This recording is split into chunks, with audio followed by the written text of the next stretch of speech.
আরোহী tour and ট্রাভেলসের তরফ থেকে বালি ইন্দোনেশিয়া উইথ গিলি আইল্যান্ড ট্যুর সবে শেষ হলো। আমার সাথে সমস্ত গেস্ট রয়েছেন। আমি প্রত্যেকের কাছে যাব, 2 লাইন ট্যুর সম্বন্ধে ফিডব্যাক জিজ্ঞেস করব। প্রথমে যাচ্ছি আমি রতনদার কাছে। রতন গোস্বামীদা, বলুন। আমি সাউথ ইন্ডিয়ার ট্যুর থেকে ফিরেই ইন্দ্রর মেসেজ পেলাম যে আমরা বালি যাচ্ছি, বালি গিলি যাবেন নাকি। প্রথমটা একটু নারাজ হলাম, তারপর ভাবলাম না, ইন্দ্র যাচ্ছে, চলো যেরকমই হোক, ইন্দ্র এত করে বলছে, এলাম। তো বালির সম্বন্ধে আমার আইডিয়া ছিল না, ছবি দেখেছি, তো এসে চাক্ষুষ দেখলাম, ভালোই লাগলো। এবং আমাদের যারা যারা এসছেন আমাদের সঙ্গে ভ্রমণ সাথী, তাদেরও ভালো পেয়ে গেলাম। তো এক কথায় আমরা বালি ভ্রমণটা খুব এনজয় করলাম। থ্যাংক ইউ রতনদা। তো বলুন আপনার ওভারঅল কেমন লাগলো, আরোহীর ব্যবস্থাপনা, আমার ব্যবস্থাপনা সব। আমি বলি, ইন্দ্রবাবু সম্বন্ধে আমার কোনো আইডিয়া ছিল না। ইন্দ্রবাবুর সঙ্গে আমার ফোনে আলাপ, আমি কন্ট্যাক্ট করেছি প্রথমবার, তারপর থেকে উনি কন্ট্যাক্ট 2-1বার আমার সঙ্গে করেছেন।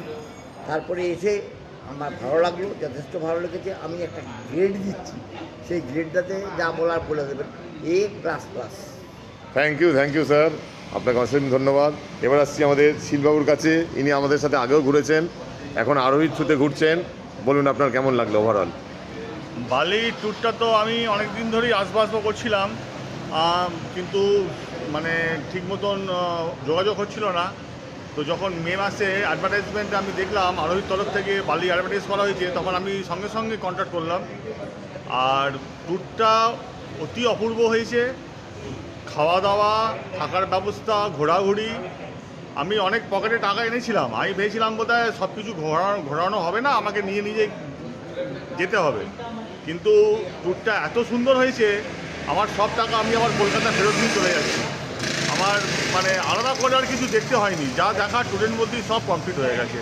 I am very much satisfied. Thank you sir. এবার আসছি আমি ম্যাডামের কাছে। ম্যাডাম, আপনার অভিজ্ঞতা বলুন, ওভারঅল ট্যুর কেমন লাগলো। ঠিক আছে, বলুন না, আপনি বলুন। হ্যাঁ, আমি বাড়ি ট্যুরটা খুবই ভালো লেগেছে।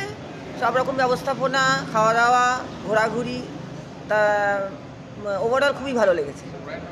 আরোহীর তরফ থেকে খুবই ভালো হয়েছে, তাহলে আপনি স্যাটিসফাইড। হ্যাঁ, নিশ্চয়ই স্যাটিসফাইড তো বটেই। Thank you madam. রঞ্জন কোথায় গেল?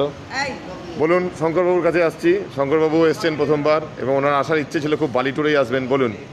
আমি প্রথমেই কৃতজ্ঞতা জানাই আরোহী ট্যুর অ্যান্ড ট্রাভেলসকে। কারণ আমি আমার পাসপোর্টটা বানিয়েছিলাম আজ থেকে 5-6 বছর আগে বালির জন্য, বালিতে আসবো বলে। কিন্তু আসা হচ্ছিল না, ঠিক ব্যাটে বলে হচ্ছিল না, কাদের সঙ্গে যাব, যে গ্রুপ পাবো, কী পাবো। হঠাৎ করে একদিন অসীমবাবুর কাছে আমার কলিগ ছিলেন, তো ওনার কাছে খবর পেলাম যে বালি ট্যুর হচ্ছে। তো ইন্দ্রনীলবাবুর সঙ্গে যোগাযোগ করি ওনার থ্রু দিয়ে।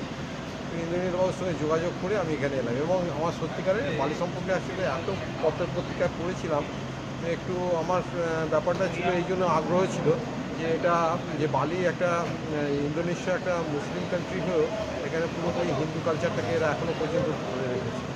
এটার জন্য জানার জন্য, দেখার জন্য একটু আগ্রহ ছিল, এবং নিজের চোখে এসে দেখলাম। এবং এই ট্যুরটাকে অ্যারেঞ্জমেন্ট করার জন্য প্রথমেই জানাই আমাদের ইন্দ্রনীলবাবুকে, উনি সব রকমভাবে আমাদেরকে সাহায্য করেছে। আমাদের সময় একটু বাজে নষ্ট হয়নি, প্রতিটা সময়টা আমরা কাজে লাগাতে পেরেছি। তাই জন্য আমি ইন্দ্রনীলবাবুকে আবার ধন্যবাদ। আরোহী জিন্দাবাদ তাহলে। থ্যাংক ইউ শঙ্করবাবু। এসছি, বলুন ম্যাডাম, আপনার কেমন লাগলো ওভারঅল।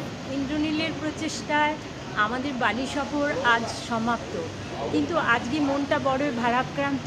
কারণ সমুদ্র সৈকত, এত সুন্দর সমুদ্র সৈকত আর দেখিনি কোনো দিন, কিন্তু আজ মনে হচ্ছে যে এগুলোকে ছেড়ে যাচ্ছি। বালি এবং গিলি দুটোই যেন মন কেড়ে নিয়েছে, আরও যেন মনে হচ্ছে 2-4 দিন থাকতে পারলে ভালো হতো। যাই হোক, আমাদের সফর আজ শেষ। ইন্দ্রনীলকে এর জন্য আমরা অশেষ ধন্যবাদ জানাই। Thank you madam.